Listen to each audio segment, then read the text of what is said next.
எல்லோரும் சொன்னாங்க அதிமுகவோட போயிடுவாங்க, சேர்ந்து ஆட்சி அமைச்சிருவாங்க. அதிமுக போயிருந்தா இன்னும் 200 தொகுதி ஜெயிக்க முடியும். பெரிய பெரிய குரல் வருது, நீங்க சேர்ந்தா 47 எம்எல்ஏ கிடைச்சிரும், சப்போர்ட் கிடைச்சிடும் எங்க இருந்து வேணாலும்.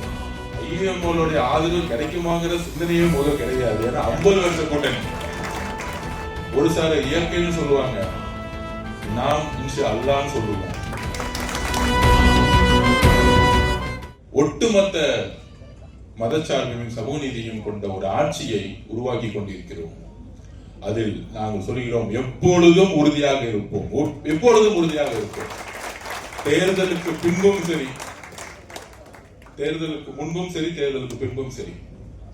தேர்தலுக்கு முன்பு எல்லோரும் சொன்னாங்க அதிமுகவோட போயிடுவாங்க, சேர்ந்து ஆட்சி அமைச்சிருவாங்க. அதிமுக போயிருந்தா இன்னும் 200 தொகுதி ஜெயிக்க முடியும்.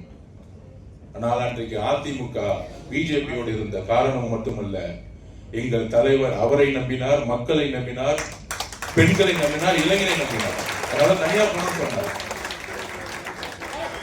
ஒவ்வொரு வார்த்தையும் சொல்லும் போதும் மதச்சார்பு சமூக நீதிக்கான அரசாக இருக்கும், கட்சியாக இருக்கும் பதிவிட்டே இருந்தார் எங்களுடைய தலைவர் விஜய் அவர்கள். தேர்தலுக்கு முன்பு மட்டுமல்ல, தேர்தலுக்கு பின்பு இஸ்லாமிய சகோதர சகோதரிகளை நினைத்து பாருங்கள். 108 தொகுதியோட நிக்கிறோம். ஒரு பக்கத்துல இருந்து பெரிய பெரிய குரல் வருது, நீங்க சேர்ந்தா 47 எம்எல்ஏ கிடைச்சிரும், சப்போர்ட் கிடைச்சிரும் எங்க இருந்து வேணாலும். 108 எம்எல்ஏ வச்சு ஆட்சி அமைக்க போறோமா இல்லையா தெரியாது. ஐஎம்ஓடைய ஆதரவு கிடைக்குமாங்கிற சிந்தனையே முதல் கிடையாது. ஏன்னா 50 வருஷ கூட்டணி. இதுதான் இயற்கை, அன்றைக்கு இருந்த சிச்சுவேஷன், உண்மை. அப்ப இயற்கையும் நேரமும் எப்படி ஒரு புதிய அரசை உருவாக்குகிறது. ஒரு சார இயற்கைன்னு சொல்லுவாங்க, நாம் இன்ஷா அல்லாஹ்னு சொல்லுவோம். உங்களுடைய வேண்டுதல், இந்த முடிவுகள் வரலாற்றில் மிகப்பெரிய வரலாறு. இந்த தேர்தலுடைய முடிவு யாரும் எதிர்பார்க்காத விஷயம். அதில் ஐஎம்ஓல அமைச்சரவையில வருவாங்கிறது இன்னும் மிகப்பெரிய பெரிய வரலாறு. 60 வருஷ கனவு. நான் பழகியது காதர் மொய்தீன் சார் கூட இந்த ஒரு 60 நாட்கள் தான் அதிகமா. ஆனா அவருடைய எளிமையும் சரி, அவருடைய பேச்சும் சரி, குறிப்பாக அவர் மேல ஒரு விமர்சனம் வரும் பொழுது அவர் ஒரு இன்டர்வியூ கொடுத்தார் ஒரு சேனல்ல. நான் அவர்கிட்டயே சொன்னேன், நீங்க 50 வருஷத்துல பேசாம இருந்துட்டீங்க, பேசி இருந்தா நீங்களே ஆளுங்கட்சியா இருப்பீங்க. ஐயா தயவு செய்து பேசுங்க,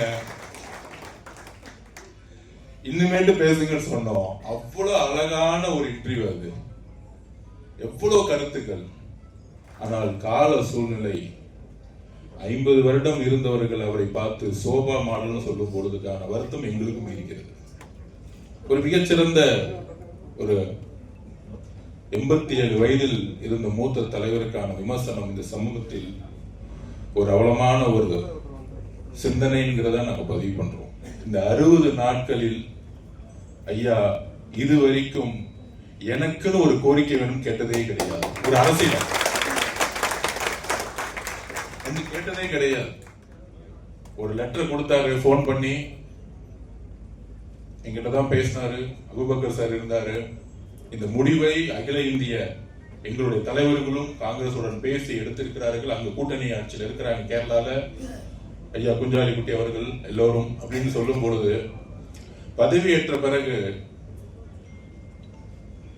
ஒரு அடுத்த அமைச்சரவை உருவாக்கும் பொழுது எங்களுடைய மாண்புமிகு முதலமைச்சர் அண்ணன் விஜய் அவர்களுக்கும் சரி, எங்களுக்கும் சரி, ஒரு இன்கம்ப்ளீட்டாவே இருந்துச்சு. எங்களிடம் ஐயா காதர் மொய்தீன் எங்களுக்கு ஒரு அமைச்சரவையில அமைச்சர் கொடுங்க, அதிகாரம் கொடுங்கன்னு கேட்டதே கிடையாது. அவ்வளோ நாங்கள் ஆதரவு கொடுத்திருக்கோம், நம்பிக்கையா இருக்கிறோம். மக்கள் கொடுத்த தீர்ப்புக்கு நல்ல ஆட்சி செய்யுங்க, மதச்சார்பின்மை சமூக நீதியில உறுதியா இருங்க, இதுதான் அவர் கேட்டது.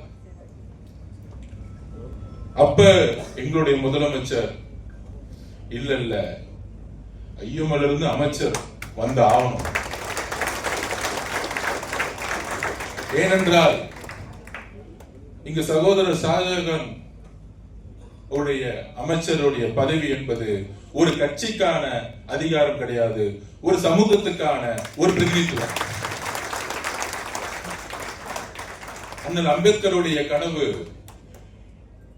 எங்கெல்லாம் ஒடுக்கப்பட்ட மக்கள், எங்கெல்லாம் ஏழை மக்கள் இருக்கிறார்களோ அவங்க எல்லாம் அதிகாரத்துக்கு வரணும். இதுதான் அம்பேத்கருடைய கடைசி அவர் வாழ்க்கையுடைய எத்தனையோ நூல்கள் எழுதினாலும், எத்தனையோ அவர் படிச்சிருந்தாலும், எத்தனையோ அவர் PhD படிச்சிருந்தாலும் அவர் சொன்ன வார்த்தை, எளிய மக்கள், ஒடுக்கப்பட்ட மக்கள் அதிகாரத்தை நோக்கி செல்லுங்கள். யாரிடமும் மனு கொடுக்க வெயிட் பண்ணிட்டு இருக்க வேண்டாம். அதிகாரத்தை நோக்கி சென்று உங்களுடைய மக்களை நேர்மையான முறையில் எல்லா உதவிகளும் மக்களுக்கு செய்யுங்கள். அப்படி சொல்லும் பொழுது அவரே ஃபர்ஸ்ட் ஒரு அதிர்ச்சி ஆச்சு. ஐயோமலுக்கு அமைச்சரவை கொடுக்குறீங்களா அப்படின்னு. அப்ப 2 MLA இருந்தாங்க. அப்ப ஒரு இளைஞருக்கு வாய்ப்பு கொடுங்கள் அப்படின்னு கட்சி ஒருமனதாக முடிவெடுக்கும் பொழுது அவரு ஷாஜகான் சாரை பத்தி வருத்தப்படுறதோட இன்னொரு ஐயா MLA இருக்கும் பொழுது சொன்னாரு, அவர் கட்சியில மூத்த உறுப்பினர், அவரையும் நீங்கள் ஏதாச்சும் ஒரு மரியாதை கொடுத்து அவருக்கான மரியாதை உருவாக்குங்கள்னு சொன்னார். அவருக்காக எதுவும் கேட்கல, அவருக்கோ அவர் மகனுக்கோ இல்ல அவருடைய குடும்பத்துக்கோ எதுவும் கேட்கல.